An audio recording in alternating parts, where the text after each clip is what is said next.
Why? Look, I've got to be honest, there's always new trends in website design every year. Most of them suck. Let's be honest, designers get bored, so they keep coming up with these new looks and new fancy effects on websites these days. Unfortunately, the problem with that is that they kill conversions, and there's many reasons. And the main reason is because they're so distracting.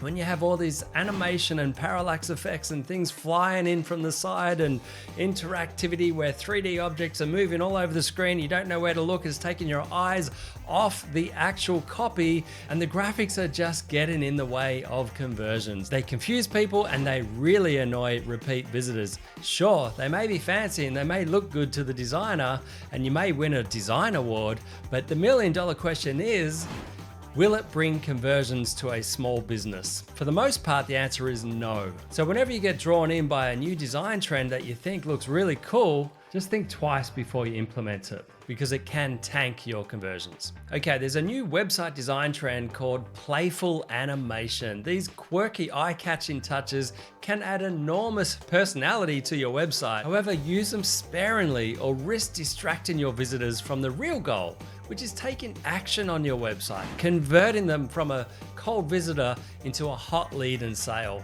If you have too many bouncing visual effects, it may slow down the website and annoy your visitors. The thing that you should concentrate on is clear messaging and adding value to your prospects' lives if they do take action with your business. If you are going to use animation or interactive effects, make sure you use them sparingly and only put them on things like social proof or call to actions, as opposed to turning every scroll on your website into a carnival ride. Nobody wants that. Another conversion killing trend this year is immersive design. Sure, it's fun to engage your audience and have them feel like they're part of your website and they're going through a 3D maze and showcase what you offer, but do this cautiously. A, it really slows down your website. B, it's a terrible user experience, especially for repeat visitors. If they've done it once, they might think it's pretty cool, but then if they come back to your website, they're just trying to find an answer to their problem or a certain thing on your website, and they have to go through this maze again, it's just going to annoy them. And this is why they're a conversion killer. So try not to get sucked in by these website trends in 2025 like immersive design. Another massive trend for 2025 is having incredibly large brand names. As soon as somebody lands on your homepage, all they see is the brand name. Well, I got news for you. Nobody gives a shit about your brand name. They don't care about your logo. All they care about is what's in it for them. It's not like you've spent $1 million to have a billboard plastered all around the world for branding, and you're not Red Bull or Nike or Apple or any of these companies that do invest in branding. It's on your webpage. So people are on your website for a reason. And it's not to look at your logo, it's to figure out if you've got a solution to their problem. There's a website design trend that's been around for a while, and it's called minimalism. All right, now I'm all for clean, minimal design, but only if it has clarity around your offer and proves that you can solve a problem for your prospect. I see too many small businesses try to simplify their website and they want to be like Apple. The problem is they're not Apple. They don't have the brand reputation that Apple has. Apple could just put a product and a buy now button and that's it. People would still buy.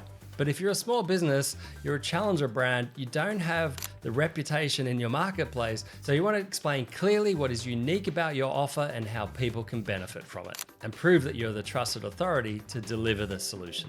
Now, this can still be done with clean design, but probably not as clean as you would want to go if you follow these minimalist trends. All right, there's another design trend for websites in 2025, and it's called element layering. So what this is where you layer elements like video and text and images over each other in a very busy way. The problem with that is it can be extremely confusing for your visitor. They don't know where to look. It takes their eyes off the messaging and off the call to action and just leaves them in a state of confusion. Then they leave your website. You don't even know why. And you can probably bet that they're gone to a competitor. And what you want to do instead is have clear messaging and design that enhances the copy, and you have a clear pathway based on their intent.